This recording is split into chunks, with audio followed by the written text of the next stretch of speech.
Hi welcome to my channel. இன்றைக்கு ஒரு demo shopping hall பார்க்கலாம் வாங்க. நான் ஃபஸ்ட்டாக ஒரு பாடி சூட் ஆர்டர் பண்ணியிருந்தேன். இதோட ஆஃபர் ப்ரைஸ் 1800. நீங்கள் ஒரு டேங்க் டாப்போட இதை பேர் பண்ணும்போது இதோட பிரிண்ட்ஸ் எல்லாமே விசிபிளாக தெரிஞ்சு ரொம்பவே ஸ்டைலிஷாக இருக்கும். நெக்ஸ்ட் நம்ம மாடர்னோ ட்ரெடிஷ்னலாக வியர் பண்ணும்போது தலைக்கு குத்துறதுக்காக ஒரு கிளிப் வாங்கியிருந்தேன். எவ்வளவு க்யூட்டாக இருக்குன்னு பாருங்கள். இதோட ஆஃபர் ப்ரைஸ் 800.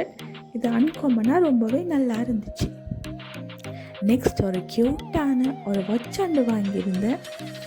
இதோட ஆஃபர் ப்ரைஸ் 1600. நீங்கள் சாரியோ ஷல்வாரோ போட்டு இதை வியர் பண்ணும்போது உங்களோட லுக்கை அப்படியே இது தூக்கி கொடுக்கும். நீங்களே பாருங்கள் இது எவ்வளவு க்யூட்டாக இருக்குன்னு. லாஸ்ட்டாக நம்மளோட திங்ஸ் எல்லாமே சேஃபாக கொண்டு போகிறதுக்காக ஒரு பேக் பேக் வாங்கியிருந்தேன். இதோட ஆஃபர் ப்ரைஸ் 1500. இது நல்ல கம்ஃபர்டபுளாக ஸ்டைலிஷாக இருந்தது. உங்களுக்கு எது பிடிச்சதுன்னு கமெண்ட் பண்ணுங்கள். தேங்க்ஸ் ஃபார் வாட்சிங். பாய்.